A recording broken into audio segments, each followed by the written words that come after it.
ఏట్రా సూరిగా ఈ చిన్ను బింది మీద నీకు 10 రూపాయలు కావాలా? గారు ముసలిదానికి జబ్బు చేసింది, మందులు కొనాలి. ఒరే సూరిగా, సరదాకెవ్వడు ఏ సరుకు తాకట్టెట్టడ్రా. ఇక్కడున్న ప్రతి వస్తువు వెనకాల ఒక కన్నీటి కథ ఉంది. ఇప్పుడు ఈ బిందులు, బకెట్లు ఇటు కదలేటో తెలుసా? అన్ని ఆకలి కథలే. ఈ అండాలు, గుండెలు ఇటు కదలేటో తెలుసా? ఎదిగిన ఆడపిల్లల అత్తోరు ఇళ్ళకి పంపడం, పొరుళ్ళు, పుణ్యాలు, సేమంతాలు కథలు. ఇప్పుడు ఈ తాళిబొట్లు ఉన్నాయి, వీటి కదలేటో తెలుసా? కట్టుకున్నవాడు కన్నం పెట్టో సాగు బతుకుల్లో ఉంటే రచించండి బాబాయ్, అది ప్రాణాలు నిలబెట్టండి బాబాయ్ అని ఏడ్చి మొత్తుకుంటే జాలిపడి ఈ అడ్డం పెట్టుకుని వాళ్ళకి సాయం చేశాను. ఇప్పుడు ఈ చిల్లర మల్లర సామాన్ల తాలూ కథ ఏంటో తెలుసా? అన్ని సారా కథలే. అంతెందుకు ఆ మూలం చూడ ఇదిగా దాన్ని ఇంతప్పుడు 3 ఏళ్ల క్రితం అవసరానికి 10 రూపాయకి ఎవడో తాకట్టెట్టాడు. ఇప్పుడు ఇంత అయిపోయింది, పెంచలేక చేస్తున్నాను. పొడి కోసు తినేద్దామంటే మన సొప్పదు. బాబా నా కోడే అయిపోయింది అని అడగడానికి వస్తాడు, అదో లాంపటం. ఒరే నేను జాలిగుండోని గనక మన ఊరోళ్ళు ఏ జాలికా చెప్పినా నేను వింటున్నాను గాని నా కథని కూడా ఎవడు లేడురా. నీ కథేంటి బాబా? నా కదా ఇదిగో ఈ చీపుళ్ళను కూడా అడ్డం పెట్టుకుని డబ్బులిచ్చే ఎద ఎవడైనా ఉన్నాడా ఈ ప్రపంచంలో? నేనున్నాను. ఏం చేతున్నాను? పోనీ మన ప్రజ ఏదో ప్రజాసేవ చేసినట్టు ఉంటది, వాళ్ళ కష్టానికి అడ్డం పడినట్టు ఉంటదని చేస్తున్నాను. ఇలాగా ప్రతి వస్తువు మీద 25 50 అడిగితే నాకు ఒళ్ళు మండిపోద్ది, ప్రజాసేవ చేయడం మానేస్తాను, మీరు కడుపు కలిపి చచ్చిపోతారు. 5 రూపాయలు ఇస్తాను, అంగీకారమైన బాబు మీ దయ. ఇదిగో వడ్డీ 10 రూపాయలు మినాయించుకుని 4:30 సాయంకాలం ఇచ్చేస్తాను, వచ్చి పట్టుకో. పిచ్చి ఏటైంది? పాల చింతపండి అమ్మటం అయింది. ఇంకా నాకు ఈ కొట్ట కూర్చోటం ఇసుకేస్తుంది, నేను వెళ్ళిపోతున్నాను. ఏటా చేతులదేటి? బెల్లముక్క అమ్మింది పావులా చింతపండు, తింటుంది 1/2 కిలో బెల్లమనే ఇలాగిచ్చి. తినేసిన తర్వాత మళ్ళీ వస్తాను. యాదవ పుట్టుక అని ఊళ్ళో జనాన్ని తినేరా అంటే ఈడు కొట్లో ఉన్న ఏలుముద్ర వేసేస్తాను. ఇదిగో నీకు బోటకు నేలు ఉంది, అంచేత ఏలుముద్ద నొక్కే సొమ్ములెట్టుకెళ్ళిపోతావు. కానీ ఇక్కడ ఇవ్వడానికి సొమ్ములు ఉండొద్దురా. ఇప్పటికే ఇదిగో సగం కాగితాల మీద నీ ఏలుముద్దలే, ఎప్పటికి తిరుగుతారా? ఏంటి బాబు తీసేది? నేనే తీసుకున్నాను బాబు. ఇంట్లో దీపం పెట్టాలంటే కిరసనాలు మీ గుడిలోనే కొనాలా, కుండ మీద పొయ్యకాలంటే బియ్యం, పప్పు, ఉప్పు మీ గుడిలోనే కొనాలి, గొంతడుపుకోవాలంటే సారా మీ గుడిలోనేగా బాబు. ఇంకా నాకేం మిగులుతుంది బాబు? బాబు వడ్డీ ఎంతైనా సరే. అబ్బా 4 బీకేస్తుంది బాబు, ఇది తొందరగా అయ్యండి బాబు. నువ్వు అక్కడ పప్పు డొక్కుల మీద, నూనె డబ్బాల మీద నొక్కెత్తరాగే సంబంధం లేదు. నేను చెప్పిన కాగితం మీద ఇదిగో ఇక్కడ నొక్కాల. చెప్పండి బాబు, ఎక్కడ నొక్కేమంట? ఆగు, మళ్ళీ చెప్పలేదంటావు. రోజుకు రూపాయి ఇచ్చి 2 రూపాయలు వడ్డీ. ఇష్టమేనా బాబు?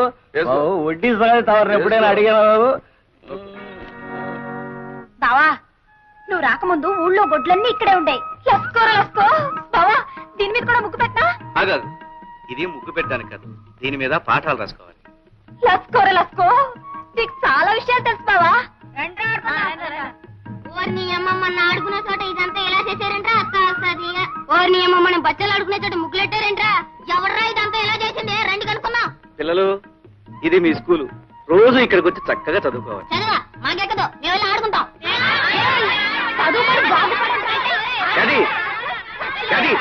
ఉండవే, పిల్లల్ని స్కూల్కి రప్పించడానికి కొట్టడం పద్ధతి కాదే. నీకు తెలియదు బావా, కొట్టకపోతే మాట ఎనరో. అది కాదే, వాళ్ళకి మంచి మాటలు చెప్పి స్కూల్కి వచ్చేట్టు నేను చేస్తానుగా.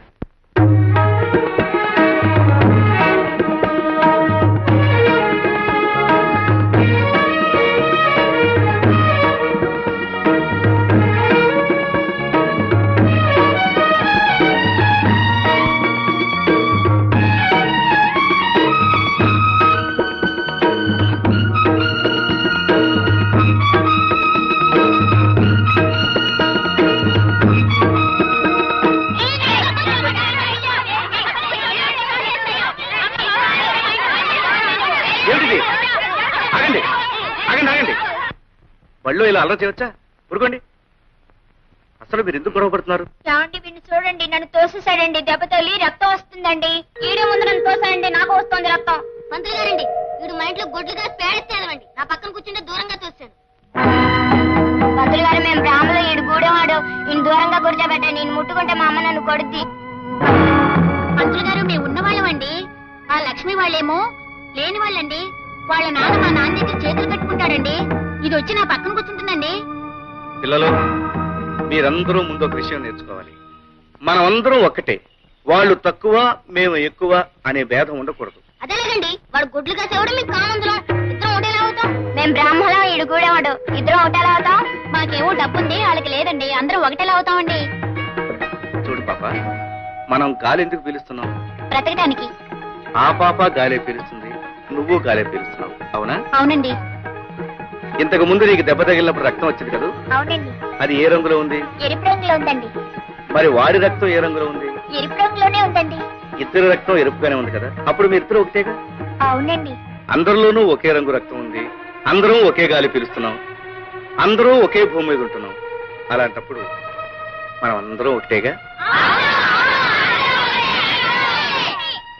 పిల్లలు రండి, వచ్చేలా వరుసగా నిలబడండి. వరుసగా వరుసగా. ఇప్పుడు మీరందరూ ఒకరి చేతిలో కూడా పట్టుకోండి. నేను చెప్పినట్టు చెప్పండి. మేమంతా ఒక్కటే, మేమంతా సమానం. ఇంకోసారి చెప్పండి.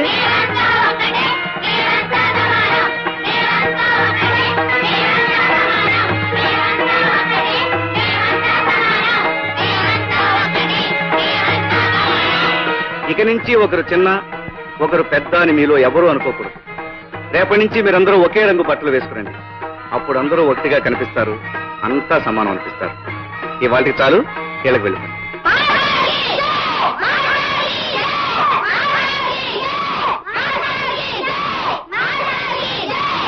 రాము, లక్ష్మి నువ్వా? ఎంతసేపు అయింది వచ్చి? నువ్వంతా ఒకటే అని పిల్లలకు చెప్పడం మొదలుపెట్టినప్పుడే వచ్చాను.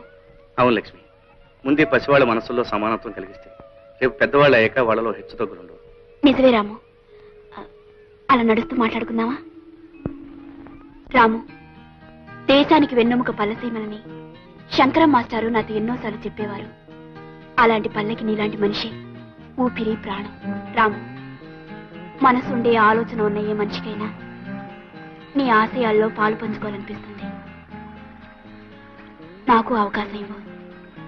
రేపటి నుంచి నేను స్కూల్కి వస్తాను. నీతో పాటు పిల్లలకు పాఠాలు చెప్తాను. లక్ష్మి, ఇది నేల మీద నిలబడి ఓ మామూలు మనిషి సాగించే పోరాటం. నువ్వన్నీ ఉన్నదానివి, అంతస్తులో పెరిగిన దానివి. నీకెందుకు ఇష్టం?